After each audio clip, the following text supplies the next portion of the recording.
Os disparos feitos contra Donald Trump naquele comício na Pensilvânia no último sábado, que estão sendo investigados, como se sabe, como uma tentativa de assassinato do ex-presidente, será que fortalecem a campanha dele?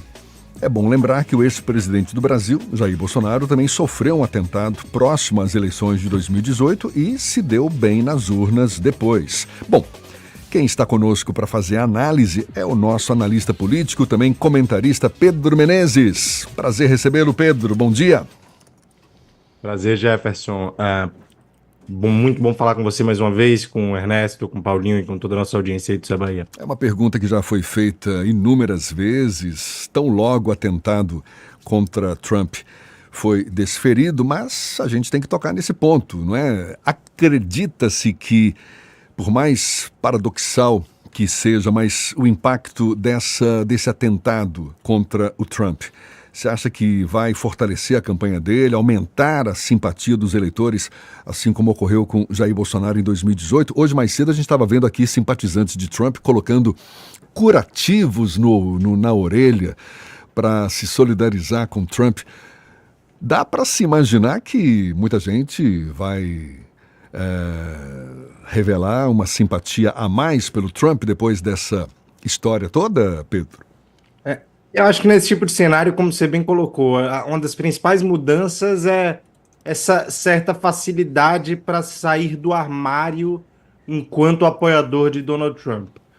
Isso a gente viu, por exemplo, com uma das pessoas mais influentes do mundo hoje, que ficou bastante aberta no seu apoio a Donald Trump desde o atentado, que é o empresário Elon Musk, e inclusive alguns outros empresários ali de uma pequena rede que ele organiza, que começaram a ficar mais ativos na rede social, e ontem, inclusive, receberam uma resposta do presidente Joe Biden, falando até que Elon Musk e os seus amigos querem comprar a eleição de 2024. Então, de fato, essa conversa está muito forte, e esse é um dos efeitos que a gente viu. Acho só, Jefferson, que essa comparação com o Bolsonaro ela pode ser um pouco imprecisa, porque aquela facada no Bolsonaro praticamente acabou a campanha no Brasil. E é essencial lembrar isso. Aquela facada foi um evento que impediu o Bolsonaro de continuar, de fato, no debate eleitoral e fez com que, enfim, ele terceirizasse muita coisa do Paulo Guedes, ficasse muito isolado, não participasse de eventos públicos com interação com quem discorda dele.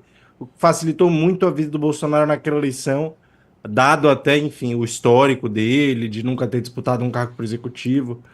Acho que existem diversas diferenças, mas sim, no geral, o Trump tende a se beneficiar, e já era o favorito, né, Jefferson?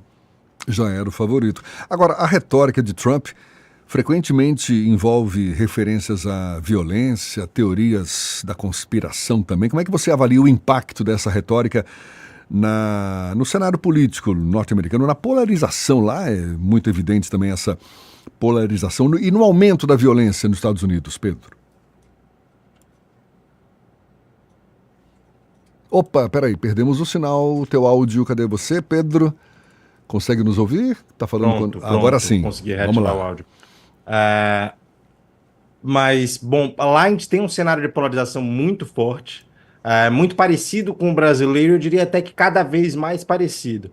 Até, enfim, tiveram também algo muito parecido com o 8 de janeiro, lá no caso foi no dia 6 de janeiro, que houve a invasão do Capitólio para tentar evitar ali um evento do ritual de posse do Joe Biden, tentando, enfim, evitar aquilo para facilitar uma contestação das eleições. Então, a coisa lá é bem radical e certamente você acaba engajando mais os eleitores do lado trumpista. Você tem, por exemplo, o vice escolhido pelo Trump, um rapaz chamado J.D. Vance.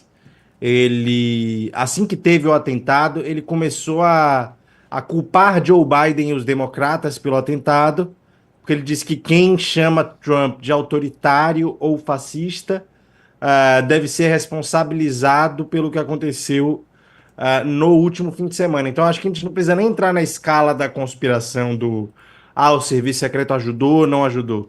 nesse nível mais baixo de dizer que os críticos do ex-presidente Donald Trump são responsáveis pelo atentado, isso já está rolando amplamente e é uma das vias que essa polarização está encontrando para descrever o que aconteceu no último fim de semana, né? Então, essa é uma conversa que está muito forte nos Estados Unidos nesse exato momento. Agora, no caso do Joe Biden, ele iniciou a carreira política como herdeiro dos irmãos Kennedy, que também foram assassinados. Como é que você compara a reação da população e do próprio sistema político americano a esses assassinatos históricos com a reação ao atentado recente contra Trump? Bom, no caso do Kennedy, até o Lyndon Johnson foi eleito pouco depois, né? Então, e de fato você teve ali um assassinato. Então, acho que são casos bem diferentes, porque ali, de fato, enfim, você teve uma mudança de candidato, você teve um fim de uma corrida eleitoral. Eu acho muito importante a gente ter em vista de que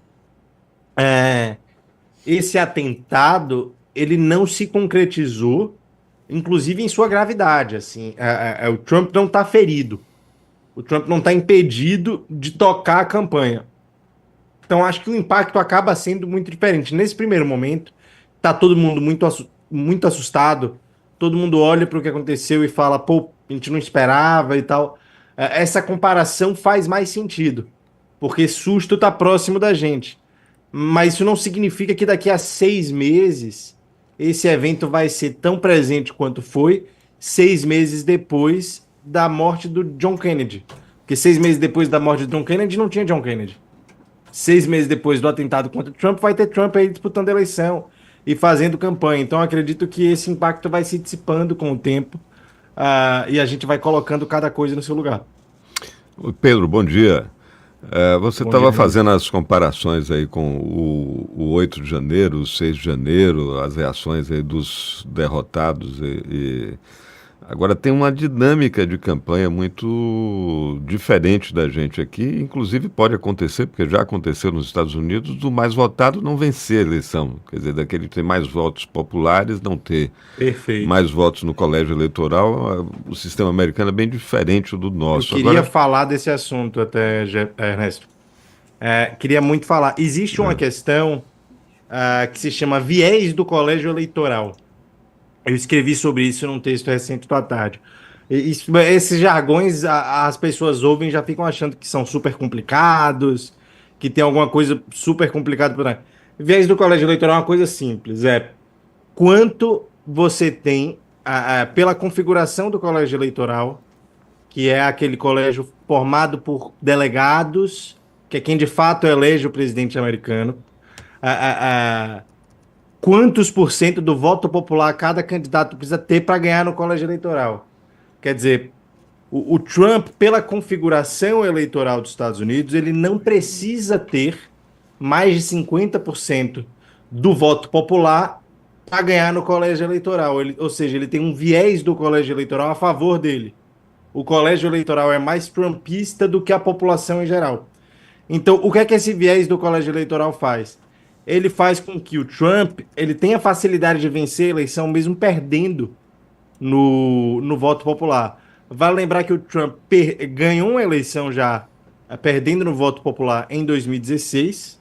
O Trump, depois, em 2020, perdeu no voto popular assim de lavada por 5 pontos percentuais, grande quantidade, milhões de votos.